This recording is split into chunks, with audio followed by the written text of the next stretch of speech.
আসলে আমরা আমাদের ফ্যাক্টরিতে প্রায় 10,000 প্লাস ওয়ার্কার আছে এবং শান্ত পরিবেশে সবসময় কাজ চলে। কিন্তু গত কিছুদিন যাবৎ একটি এই মহল এই ফ্যাক্টরিতে ধ্বংস করার জন্য পায়তারা করতেছিল। তো সেই কারণে আমরা কিছু দুষ্কৃতী ছেলে মেয়েকে আমরা লেবার ল অনুযায়ী সমস্ত মানব পরিশোধ করে আমরা টার্মিনেশন করি এবং টার্মিনেশন করার পরে আমরা 3-4 দিন সাধারণ ছুটি ঘোষণা করি পরিবেশ শান্ত হওয়ার জন্য।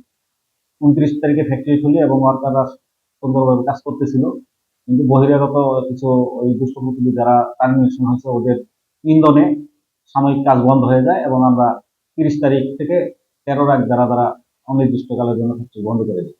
এবং যখন বাইরের পরিবেশ শান্ত হয়েছে এবং আমাদের ওয়ার্কার বলতেছিল যে স্যার আমরা সুন্দরভাবে কাজ করতে চাই, অল্প কিছু দুষ্ট লোকের জন্য আমরা কাজ থেকে বিরত থাকতে চাই না।